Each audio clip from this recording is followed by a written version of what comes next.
Welcome, everybody. Thanks for joining on this really wet, stormy Monday. I hope everybody is tucked up somewhere safe. So thanks for joining us. My name is Susan Cohen. If I haven't met you yet, I work at the Institute for the Environment, and with collaboration of other colleagues from E3P and Study Abroad and other departments, of course, I help run the Institute for the Environment field sites. And this is the first summer that we have had the opportunity to support this new award, and we're very excited about it. So these are the inaugural presentations. And this is an award, a merit-based award, so it's competitive for any student that has attended one of the 3 domestic field sites that is away from Chapel Hill, so in the mountains of the Highlands or the Outer Banks or Morehead City field site on the coast. Is eligible to compete for this summer-long research assistantship, where you can continue the research you did during the fall semester when you were at the field site, or start an entirely new project, or join your mentor's project that may be ongoing. So this is a really fantastic opportunity. We're very excited. I've included the field site link here. And we're going to record this, and then you have to get to the field site link to be able to see the recording, but I'll tell you how to Google it. So we always go right up to the end, right? We're going to go right up to 6:30. So I want to start with some thank yous. The field site directors are the core, heart, and soul of the field sites.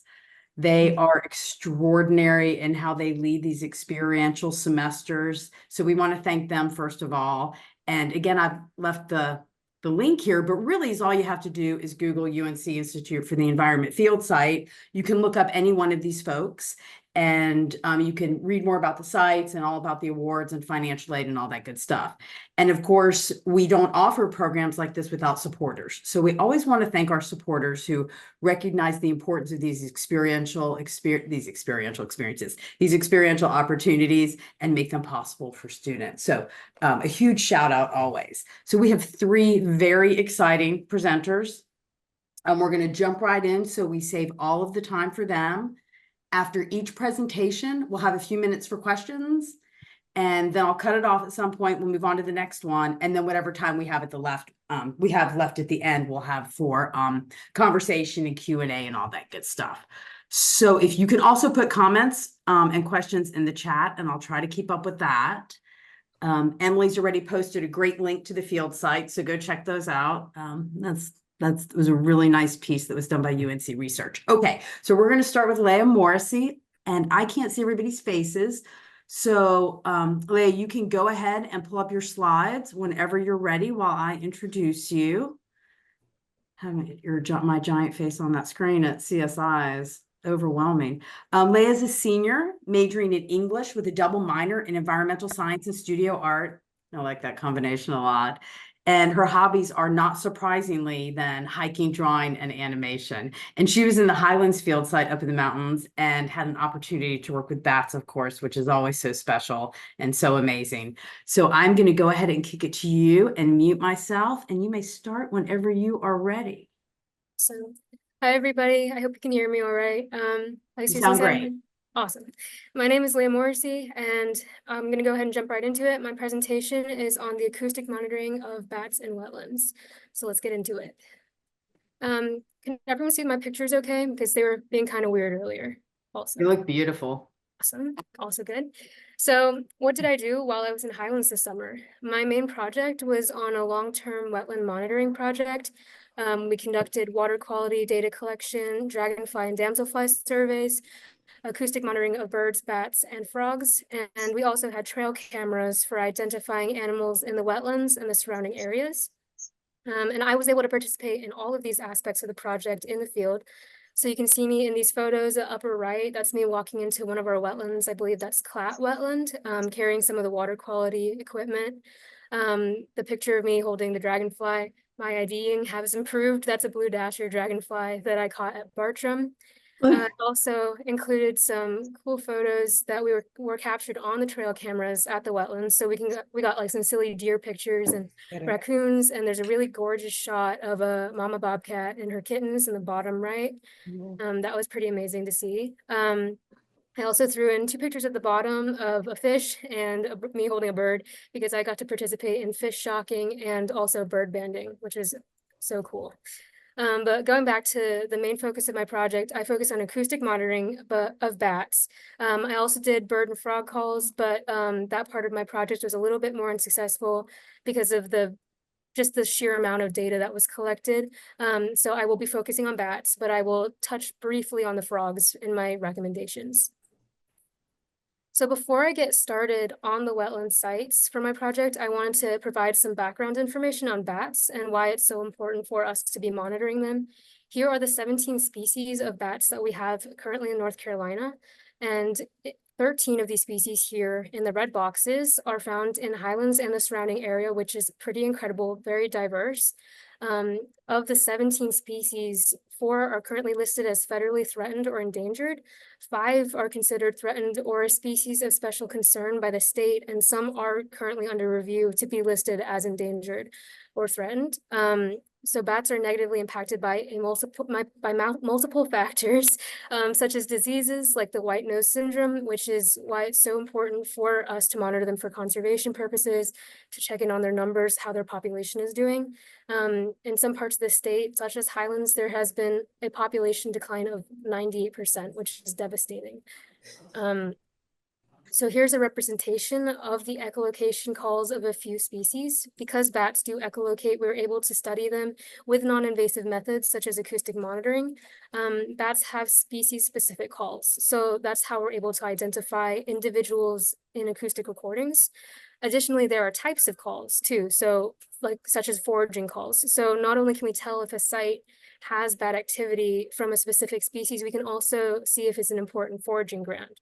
And wetlands are rich in insects and water, which bats need both of to consume every night. So they are incredibly important for these bats. And let's see if this works. I'm going to try and play a short audio clip of a bat call. I don't Yeah, that's, I don't know if you can hear it. I hope you can. But that's an example of some of the data that we might collect using acoustic monitoring. And with this, we're able to collect a tremendous amount of data that tells us about species presence and the types of activity at each wetland site. So now I'm going to get into wetlands, why they're important, besides being vital foraging sites for bats. So we'll start by just defining what a wetland is. A wetland is land that is covered or saturated by water that is at or near the surface year-round or for varying periods during the year. And they're beneficial because they serve as a form of flood protection by providing a space for floodwaters to go into. They improve water quality by acting as a sort of filter for pollutants in the water that they hold. And they also, like with the bats and many other animals, provide wildlife habitat and support high levels of biodiversity. So these are the sites in my study. The Wetlands Project collects data from 6 wetland sites. There are 2 reference wetlands, one of them which is aptly named reference, and then also Tessenty. And then we've got 4 other mitigation wetlands. And basically a reference wetland is a wetland that displays the conditions that you would expect to find in an undisturbed wetland ecosystem in a given region. And it serves as a sort of baseline for us to compare mitigation wetlands to. And mitigation wetlands, there are sort of 4 types of these. One is a wetland that is established or created for the purpose of serving all of those benefits that I talked about a minute ago. Second, we have restored wetlands, which restores a historical or natural function to a degraded wetland ecosystem. The enhancement of a wetland is improving upon the function of an already existing wetland. And then maintaining preserved wetlands is maintaining an existing wetland through conservative actions. This can be through real estate protection, for example. So moving on to my data collection, the acoustic data for bats was collected using the song meter ultrasonic recorder, which I put a picture of on the left. We had one of these song meters at each wetland site, and these monitors have been collecting data since May of last year. And when I was here in the summer, I continued collecting data with them through July of this year. So during this period, we collected 457,286 files. That's nearly 500,000 files, which is a lot of data. My poor computer could barely open an Excel sheet of all of it. But for analyzing this data, I used Kaleidoscope Pro Analysis Software, or KPro, which is an amazing software which allowed me to input all of this data. And after it was run through the program, it would spit out a spreadsheet identifying bat calls by species. And after I had this information, I, with so much help from Dr. Roder Petrick, conducted statistical analyses on activity by site, species by site, and activity by distance to the nearest road. So let's get into the results. Here are the results for activity by site and species. So basically a summary of activity by each species at all 6 wetlands.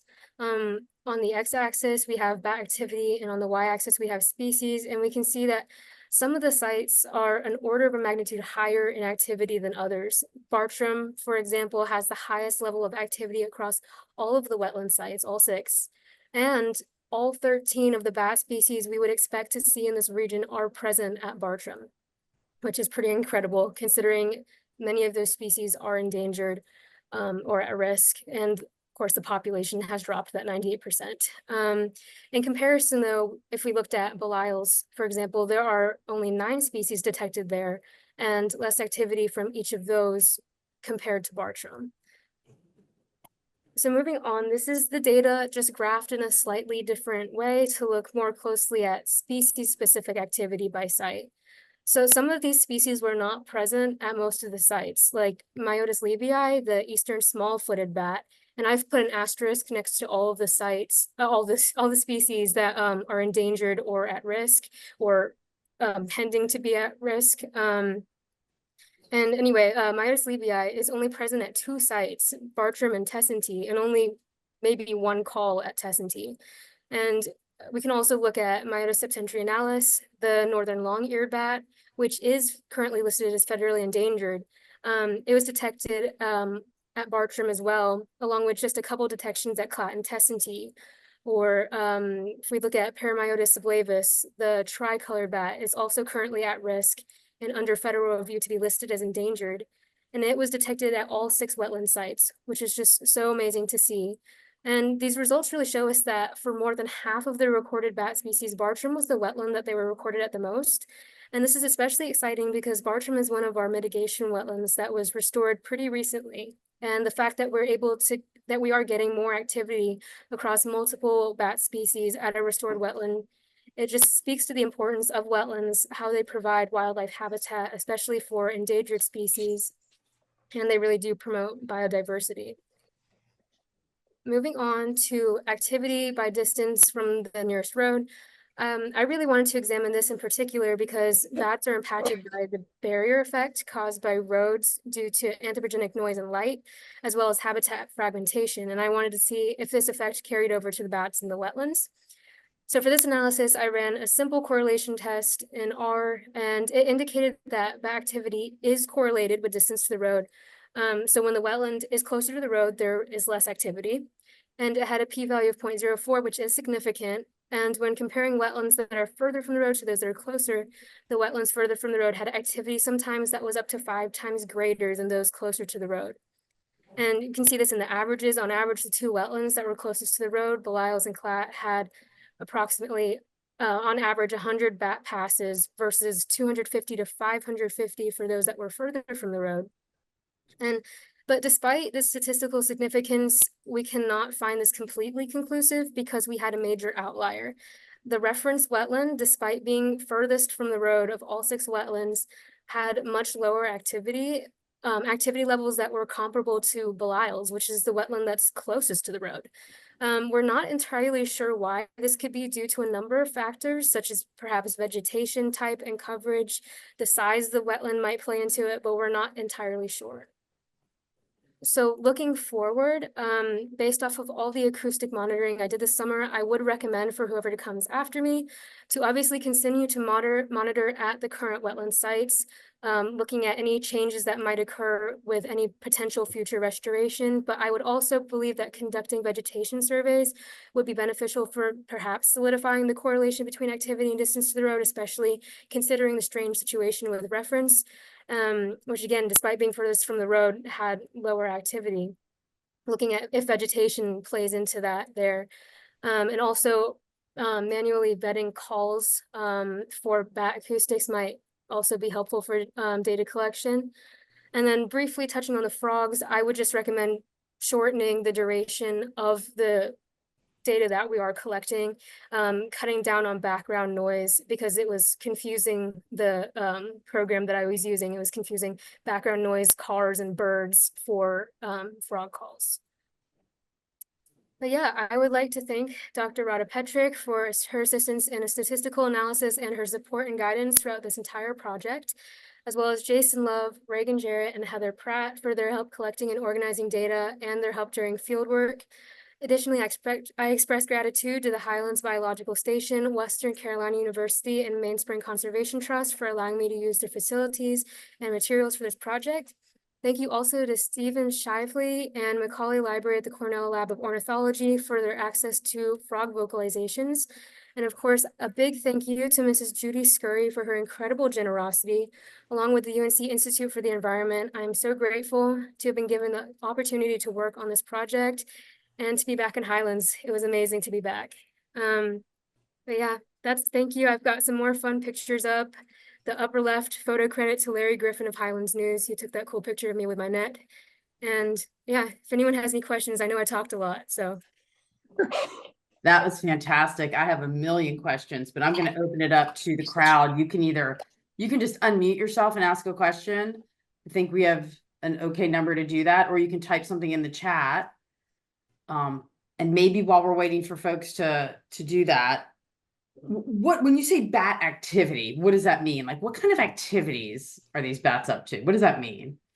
So most of what we were picking up on the acoustic recordings were bat passes, which is what the bat is like sending out to the monitor every time it flies past. And like I said, there are different types of calls. So they could be there foraging. There are also just general social calls that they have amongst each other, but they're so complex, we can't really say exactly what they're saying to each other for some of those. So mostly I think wetland sites, or what we would be picking up on, would be foraging calls, since that's majorly what the wetland is awesome for them. I do have another question. Okay, go ahead. Okay. Well, I just always have so many. Do you think there's different road types also? Like, it's not just proximity to road potentially, but the type of road and how much traffic there is on a road? Yes, definitely. When the traffic is? Yes, definitely. And I think, if I were to do this presentation over again, I might have put that in my future recommendations, because there were very different types of roads. Some of them were bordered by 2 roads, but I picked the one that was closest. And maybe that wasn't the best option. Maybe I should have gone for the most busy road or the larger road. I know one of them had like a 2-sided highway and then just one single road. So I think definitely in the future that could be an option to look at for how it is impacting the activity of the bats. And maybe if I looked at reference again on the map, maybe I would see that there was a certain type of road near it that maybe caused it to have less activity, and maybe that could play into it besides vegetation. Well, like many of us, you learn one thing and then that generates the next set of research questions. So you have furthered the effort, but certainly left us with the next group of questions. So that was amazing. Thank you so much. Last call before we move on. This is Brian. Can I ask a quick question, Susan? Please do. Hi, Brian. Hey there. I may have missed this because I'm on my phone, unfortunately, but I'm curious. You named the 4 different classes of wetlands, being one that was, I'm going to use the wrong terminology, but the one that was sort of pristine, and then the different ones of that had been remediated, et cetera. Did you see any difference in activity amongst those? Maybe did you get a chance to see different types of wetlands, or were they all? I did. Okay, yeah. I was curious what if there was any differences that you noted. Yeah, for sure. So we had 6 wetland sites. 2 of them were the reference wetlands, which is what we would expect to see in this region. It's kind of like a baseline wetland. And one of those was the one that had very little activity, which was shocking to see. But then the one that I really did focus on was one of our wetlands that was restored.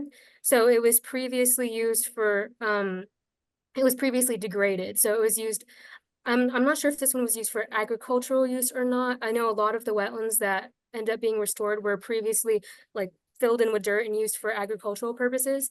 But it was exciting to see this restored wetland had the highest levels of bad activity at it. Oh, So wow. I think, Good.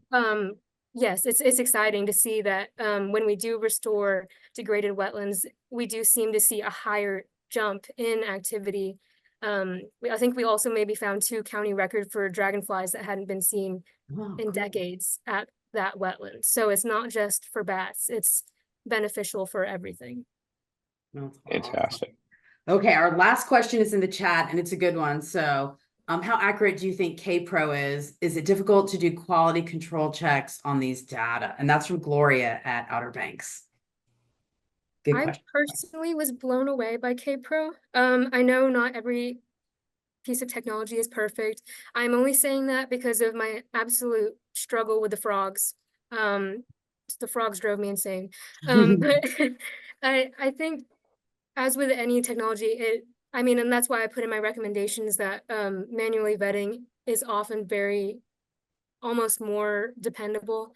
But in the case of this study, just with the volume of data that I put through, I felt relatively confident in K-Pro. And yeah, I think just recommending maybe potentially in the future going through manually and listening. I know that's also what a lot of places do for frogs. So might be the old school might be better in some cases.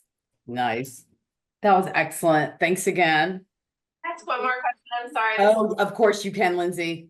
I was just wondering, did you make your recordings 24 hours a day, or was it just at dawn? Or yeah, what was the time scale? I believe it was the calls that I recorded were at night because that is when bats are the most active. Okay. So I don't remember exactly the hours at which we did that, but it was definitely like after dusk through the night. Great, thank you. Okay, we are going to shift to the coast now. It is time. It is time to make a move. See if I can pull up our next presenter. Another senior. We have a lot of seniors. There is an amazing group of graduates heading out after this academic year. So our next presenter is Emma Lovelace. She is also a senior, class of 2025. Her major is environmental science and her minor is marine science. So it makes perfect sense that she spent her summer at Morehead City field site, of course. She's a North Carolina native. We love that. And she continued her research from the fall, which I like that you had that opportunity to extend it. So Emma, tell us all about this estuarine creature that you studied. Thank you, Susan. Yeah, I'll go ahead and share my screen. There we go.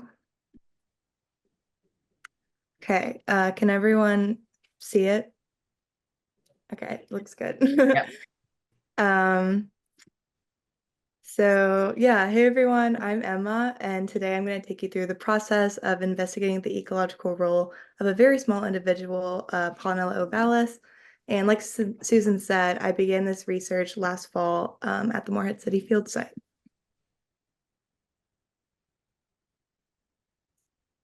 So firstly, what is Palinella ovalis? Not many people know about it because it's very understudied.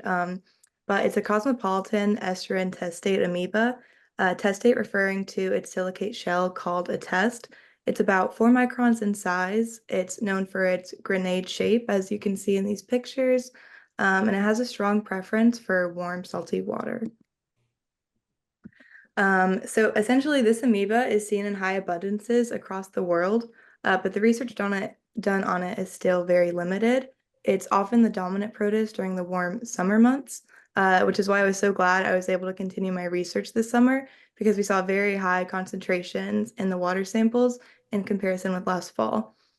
It also feeds on various picoplankton, primarily Snechococcus, and this picoplankton accounts for half of the primary production biomass in all coastal waters, and it also prefers warm, salty water like Palinella.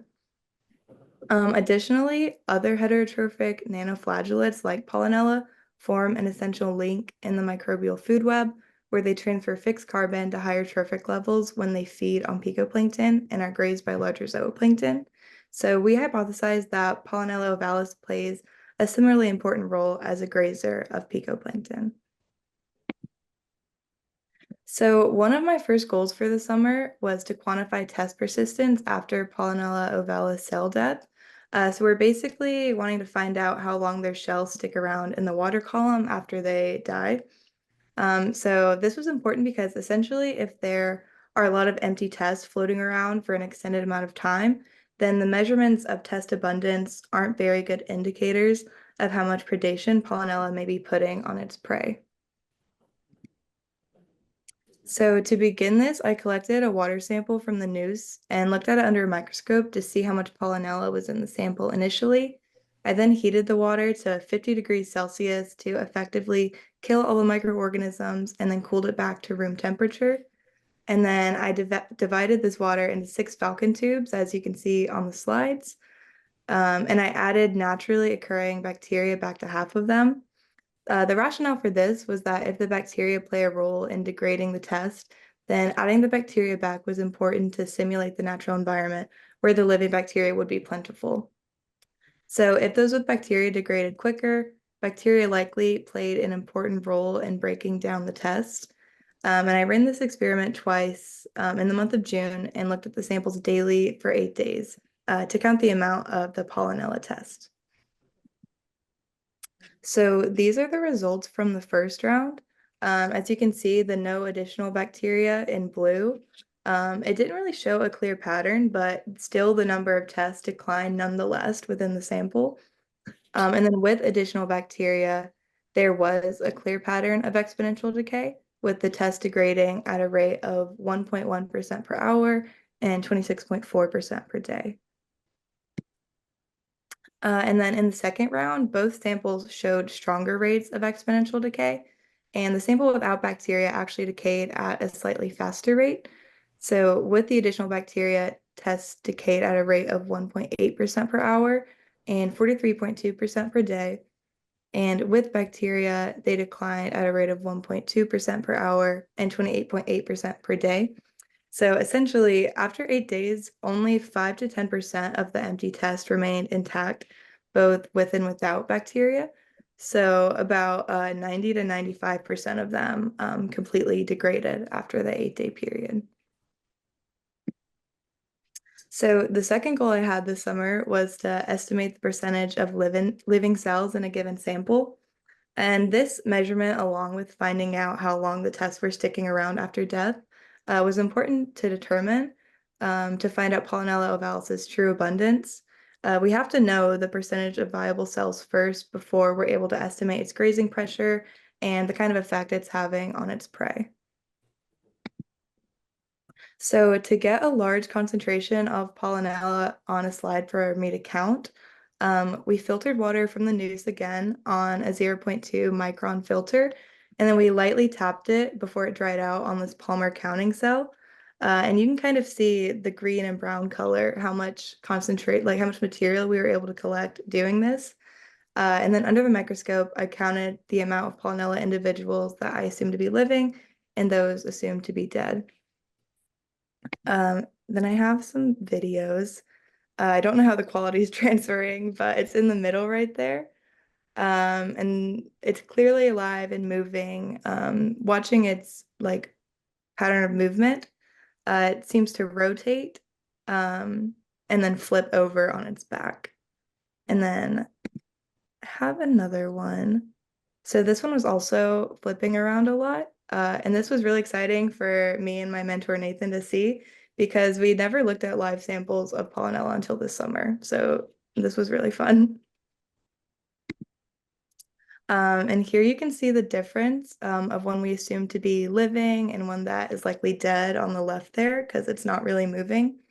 But yeah, this is the type of stuff I would see under the microscope. And the quality is kind of bad because I would just kind of put my phone up to it. But yeah, it was still really cool to see. And then from that experiment, these are the counts of alive and dead cells from the 2 locations we sampled from on the Neuse, Flanders Beach and Cherry Branch Ferry. I looked at the samples again on the day following their collection because I expected to possibly see a decline in the amount of viable cells, which we did. So immediately after collecting water from Flanders Beach, 58% of them were determined to be viable, And then the second day, it was about 52%. From Cherry Branch Ferry, the first day, about 55% of them were living and active. And on the second day, it seemed to be about 43%. So it's important to note that this is a rough estimate because we can't be sure that every cell that wasn't moving was dead. But our results did align with previous estimates from research done by Johnson et al. In 1988, where they found that 60% were not viable in a given sample. So now that we had a good idea of how many Pollinella tests contain live and active cells, we attempted to measure its feeding rates using fluorescent bacteria to estimate its clearance rate and predation on picocyanobacteria. We began this experiment similarly to our other ones, where we collected a sample from the noose and measured the initial abundance of Pollinella. But after preserving the sample and adding a fluorescing Vibrio species, we couldn't find any Pollinella under the scope just a day later. So we were kind of confused as to what was happening there, how they all kind of disappeared within a day. We assumed at the time that this was because the glutaraldehyde we used to preserve the sample was maybe too harsh. So instead, we decided to switch gears where we did a preservation test and measured how much Pollinella ovalis abundance was maintained in different preservatives. And as a side note, I actually just found out that the fluorescent Vibrio species we used was toxic. So Dr. Scepter, who we sourced the bacteria from, found that it killed fish embryos and likely has a toxin against all eukaryotes. So we did at least find out from using the fluorescent bacteria that when they're killed by this toxic bacteria, the tests get destroyed along with the actual cell. So to begin the preservation trials, we measured the beginning Pollinella abundance from a noose water sample. And then as the preservatives, we used Lugol's iodine, 37% buffered formalin, 50% glutaraldehyde, and a combination of 30 millimolar hepes, paraformaldehyde, and glutaraldehyde. And we did about a 1% concentration of each preservative to the aliquot of the water after we heated and cooled it. And then these were the results showing test abundance after 3 days of sitting in the respective preservatives. So as you can see, the best preservative is Lugol's, followed by buffered formalin, glutaraldehyde, and the hepes. So this data shows why the glutaraldehyde was still likely too harsh to be an effective preservative for the Pollinella for our feeding trials, but the other ones aren't much better. So ultimately, the best preservative for the feeding trials is still to be determined, as seen with the large amount of variability in the error bars. And again, we only did this once towards the end of the summer when we switched gears because we weren't getting the results we wanted with the feeding trials. So it would be cool to see this repeated or tried again. So to wrap up, following death, Pollinella ovalis tests degrade at a rate of about 26% to 44% a day. And 90 to 95% of the empty tests completely degrade after just 8 days. And in a given sample, approximately half of the tests contain viable Pollinella individuals. So these measurements are important because previous measurements of potential grazing pressure were based off of the test abundances rather than the actual live cells. So knowing how long these tests persist and the fraction of live versus empty tests is important for understanding the grazing pressure they exert on picocyanobacteria. And this last bullet point will be especially useful in constraining its estimated predation on picocyanobacteria. And I began working on that last fall, actually. And hopefully another field site student can pick that up in the future because now we all have all this new information about it. So I'd definitely be interested in seeing that. These are my references for my paper and my research. And lastly, I want to acknowledge Dr. Nathan Hall for being my mentor for this project since last fall and for his continued support through next semester, where I'll complete and defend my honors thesis. And additionally, I'd like to thank my friend Claire Sullivan for her help with my fieldwork this summer. And with that, I'd like to open it up to any questions. I love your study so much, Emma. Thank you. Methods are so important, right? It's amazing. So does anybody have any, as usual, I have questions, but I shouldn't hog it all the time. So if anybody has a question, feel free to pop it in the chat or just come off mute and ask away. So while folks are getting that together, can you tell us, Emma, a little bit about like the bigger context? Like, why should we care about this in general? Like, what's the big picture here? Yeah, so the reason why we're like really interested in studying it is because it's just seen everywhere and in really wide abundances, like off the coast of North Carolina. I forget which year it was, but it's often the #1 dominant protist in the water column.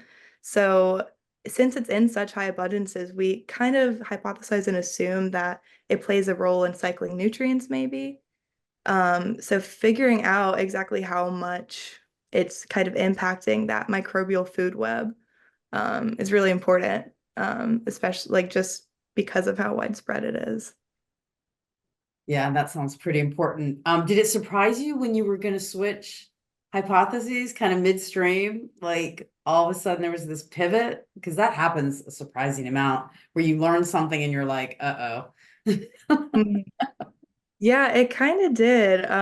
Just because, I think Nathan told me over the summer, he was like, you really got like the research science experience this summer of getting some cool results and then being like, well, nothing's working, so let's like pivot and switch it up. But it wasn't too surprising in a way because I began this in the fall and we had trouble locating Pollinella then too.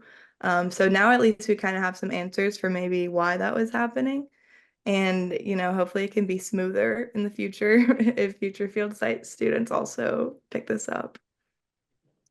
It's just another example that all these little pieces are really important in the larger research, and we all add these pieces onto it as we go. And when you devote a summer to it, you really have time to make a substantial contribution. So that was great. Well done.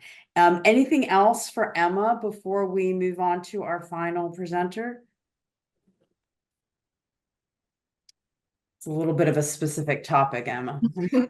Yeah, definitely. But excellent. Well done. Thank you. All right, last but absolutely not least, these are this research is so sophisticated and so amazing. It's extraordinary. So last but not least, we have Kenza Hassini. And Kenza, I hope I pronounced your last name properly. I forgot to ask you before we started. And she is coming from the Outer Banksfield site, works in a place that is near and dear to my heart that I spend a lot of time in. Another senior. So another graduate entering the job market very soon. She's from Chapel Hill, a native, and is a double major in environmental studies and Hispanic studies. And I'm excited to hear about your findings. Thanks, Susan. Yeah, let me share my screen.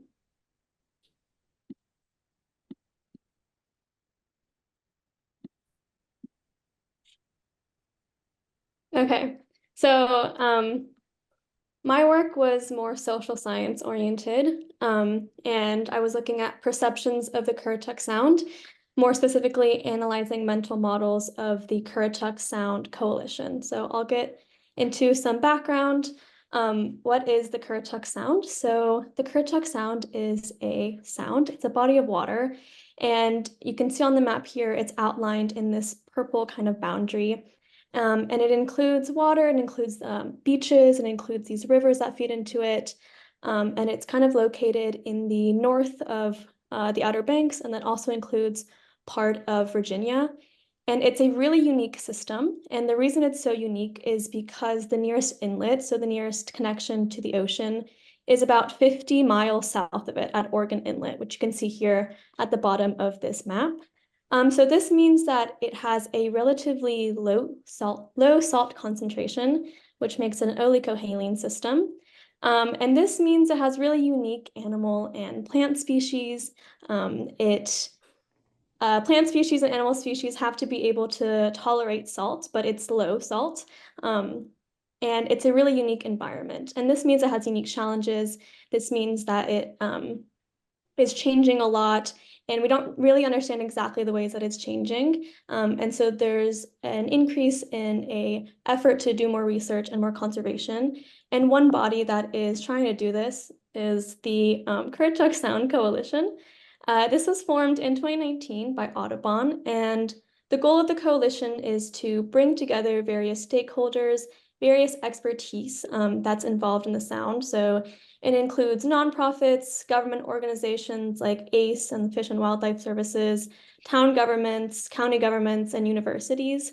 And they come together and meet and talk about what they find most important in the sound and kind of steps going forward on what to focus on regarding change in the sound. And one plan that they've created is the Marsh Conservation Plan, which is focusing on restoring marshland within the sound system, restoring things like subaquatic vegetation to help the different ecosystems within the sound. And so for my research, I was focusing on these members of the Currituck Sound Coalition and how do the different members and the Currituck Sound Coalition as a whole perceive the sound, perceive its current state, and perceive how it's changing.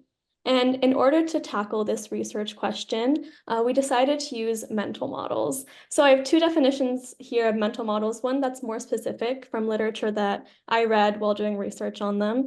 The first one is mental models are cognitive representations of external reality that are held by individuals and used to structure the reasoning with respect to decision making.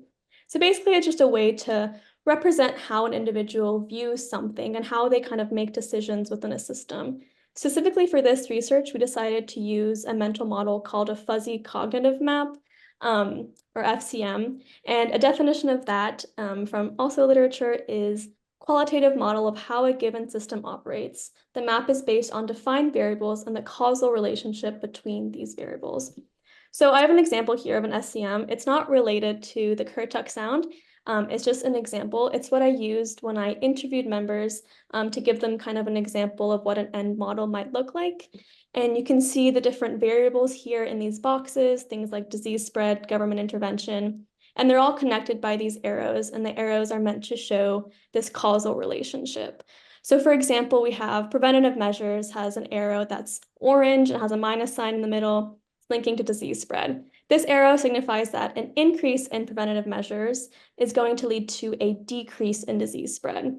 Then we have the blue arrow that has the positive sign coming from, for example, public awareness, which shows an increase in public awareness is going to lead to an increase in preventative measures. So we have all these different variables, and then we have the connections between them by these arrows showing kind of how they relate to one another. And so I wanted to create these within the members of the coalition. And so I conducted 11 interviews in total. And these were with people who were federal level, nonprofits, town, academic organizations. And in the interviews, the interviewee came up with the different variables. So I prompted them with questions being like, can you think of any biotic factors or any stakeholders or any processes that are involved in the sound? And they would come up with a list and we would write them all down. And then after we came up with that list, we would connect them with these causal arrows showing if one is increasing another or one is decreasing another. And then I was left with 11 maps. And I was able to kind of do an analysis on the individual maps, looking at the types of variables that are in the maps, which I'll talk about later, and any other kind of stats that were found within them. And then what I did was I aggregated all 11 maps into kind of one big map to represent the entire coalition. I did this by standardizing vocabulary among the maps and then kind of grouping things together because in total, there were like 134 different variables, which was way too many to make into one map. So I grouped them together and was able to narrow down to like around 30 variables to make one large map out of. And so starting out looking at, this is an example of what one of the FCMs looked like after the interview. Really kind of confusing to look at. I won't really be showing any other ones because it's kind of a mess to look at, which was kind of the consensus at the end of each interview was like, I can't connect anything else because it's too confusing to look at. But this was kind of the end product of the interviews, something like this. So the first thing I looked at was the type of variables that we found within the map. So there are three main categories of variables within fuzzy cognitive maps. There are driver variables, and these are variables that are driving change. And so they have arrows that are leaving them instead of their arrows going in. So they're causing a lot of change, they're influencing a lot of things, but they themselves aren't really being influenced by things. So examples of these within the coalition were sea level rise, development, research, and government management. So these variables are drivers of change. They're causing a lot of change within the system. And then the opposite of this is receiver variables, which are receiving a lot of influence, being influenced by a lot of things, but not necessarily influencing other things. So water quality, subaquatic vegetation or SAV, and recreation were examples of these. And then the most common variable was ordinary variables. This was about 47% of the types of variables, and these were things like hunters, fishers, salinity, and ordinary variable just means that it's being influenced and also is influencing. So this is important to know within the Currituck Sound because it shows us like which variables the Currituck Sound Coalition views as being the most influential versus the most influenced. In this case, things like sea level rise, development are influencing things like water quality, SAV. And then another thing that we looked at was complexity scores. And the complexity score is the number of receiver variables divided by number of driver variables in the system. And it tells us how complex systems are. And there is a pretty large range within the different members of the coalition. It ranged from 0.1 to 9, with 9 being a pretty big outlier. Most of them were closer to 0.1. As you can see by median versus average, the median was 0.7, while the average was 1.6. And overall, we saw low complexity scores. And what this means for the system is that the system is influenced by a lot of different factors, and there are a lot of different things happening within the system, which means a lot of different interventions would be necessary to change it, which makes sense to me in terms of the Currituck Sound because it is such a big system. There's so much going on. There's so many different variables that in order to influence change in the system, there's going to need to be a lot of different interventions being put in place. And then the next thing I looked at was what variables are most people mentioning? So is there anything that everyone said? Is there anything that like no one said? And I listed the top 10 most recurring variables. Number 1 being fishers and hunters. Every single person I interviewed mentioned this. This makes sense. Fishing and hunting is such an important part of the Currituck Sound. It has a lot of historical, a lot of cultural value, a lot of economic importance. And so it makes sense for everyone to mention this. Then water quality. Water quality was a shining star amongst the interviews. Everyone talked about water quality, almost 10 out of 11 people. And its importance and the need to monitor it. It was a highly mentioned variable. And then going down that list, going down to number 10, habitats. I thought it was interesting to compare this to centrality. So centrality is calculated within the models, and it shows the importance or the influence of a certain variable. So the higher the centrality, the more important and the more influential a variable is within a system. And so the highest centrality was habitats. So even though only 6 out of 11 people mentioned habitats, it had the highest centrality score, showing that the people who did mention habitats viewed it as really important within the system. And then water quality is also up there, being 21, showing that water quality is really influential and highly and really influenced in the system. I think it's important to see because the things that maybe need to be focused on in terms of management are probably the things with a higher centrality because they have the most importance within the system. So things like making sure habitats are doing okay, improving water quality, monitoring water quality, managing recreation, monitoring wetlands and increasing conservation is really important in terms of managing the Currituck Sound. And then at the end of the interviews, I asked each person what variables they viewed as changing the most within the Currituck Sound. And the highest or the most commonly said variable was water quality again. And then also development was said, sea level rise, habitats, all things that people viewed as changing a lot within the Currituck Sound. I think that's what was interesting to me was looking at the aggregated map and seeing what this meant with like as a whole for the coalition. So people were saying water quality. How did the aggregated map reflect this, and how did the aggregated map show water quality? And so this is what it showed. The things that people viewed as increasing water quality were agency management, conservation, freshwater, wetlands, research, water control structures. Things they viewed as negatively impacting water quality, things like pollution, obviously, salinity, property ownership, development, recreation. And then things they viewed water quality as increasing were hunters, fishers, recreation, SAV, wetlands, resilience. So I think this is important when talking about management and talking about how the coalition views water quality impacting the sound and being impacted by the sound. Maybe things like more regulations in terms of recreation, where people can recreate, what kind of recreation is happening. Maybe different things regarding development and zoning laws and property ownership, what kind of property ownership we're seeing, and if that's impacting water quality negatively. And then obviously like increasing conservation, increasing agency management, perhaps will increase water quality. And you can do this with like every single variable mentioned in the maps. There's so much data here, and there's so many different stories you can tell with the data that I think it's like a really important source for the coalition and for management organizations who are working with the sound. And so what now? I think what's really interesting to me is to see how other stakeholders are going to view the system and how that compares to the members of the Currituck Sound Coalition. Most of the maps were like decently similar. The people had like similar views in terms of what was influencing what and in what ways. What kind of differed was more sciencey people were going to list more like biological factors and sciencey factors like abiotic, biotic, while people who were maybe working in the town government were going to list more human components. But overall, similar maps. But I'd be curious to see how hunters and fishers and non-scientists view the changes and view their own impact within the system and how they view the different variables. And this is where the 2024 field site project comes in. Hopefully they'll get some insight on this, and I'm curious to see how they decide to structure their interviews and kind of how those go, and if there are any large knowledge gaps, any large differences between how they view this versus the members of the Currituck Sound Coalition.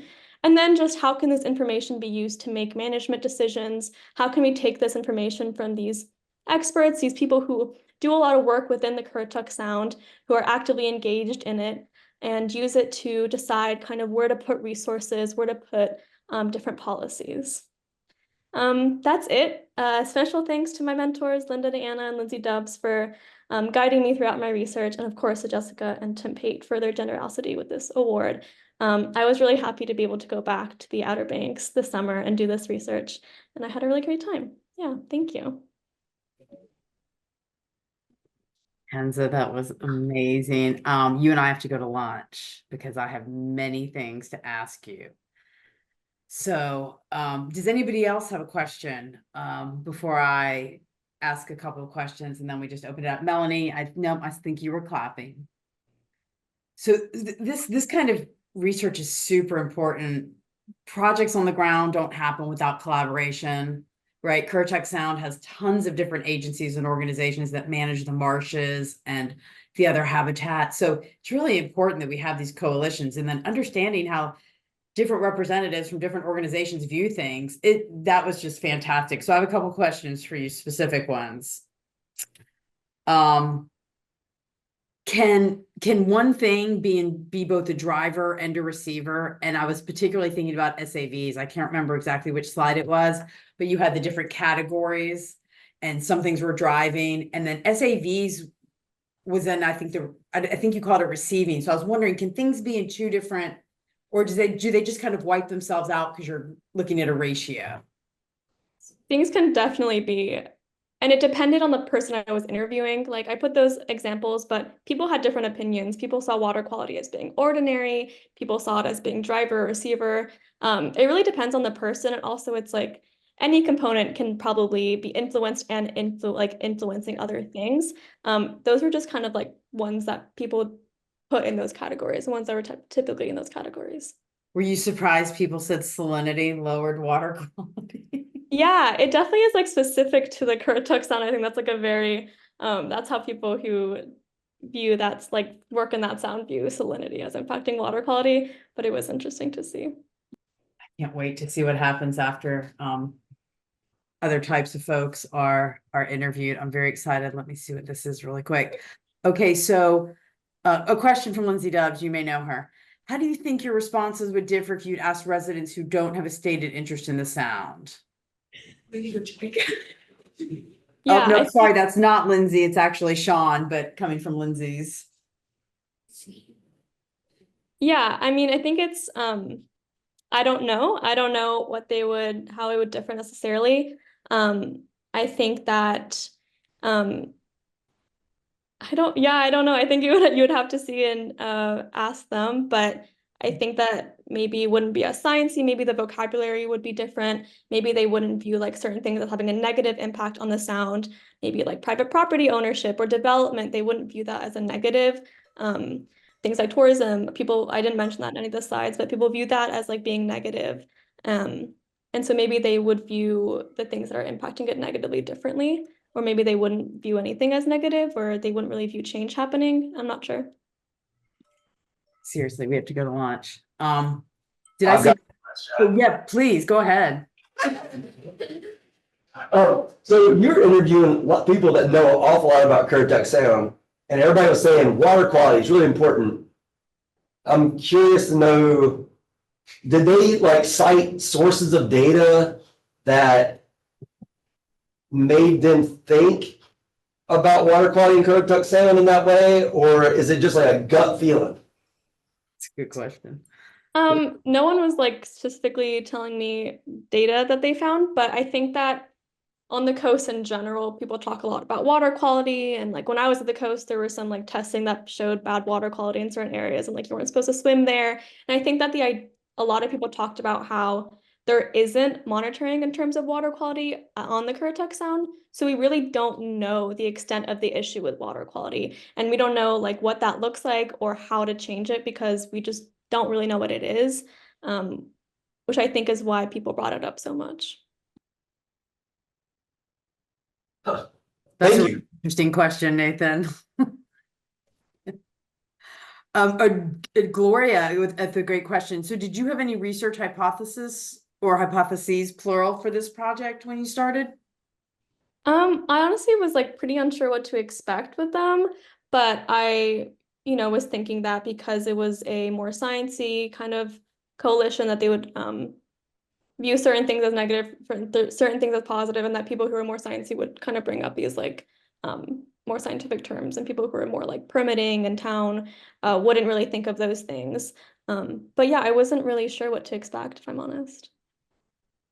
Every time I see a great social science presentation, it makes me realize how often I'm missing that component from my work. So thanks for that.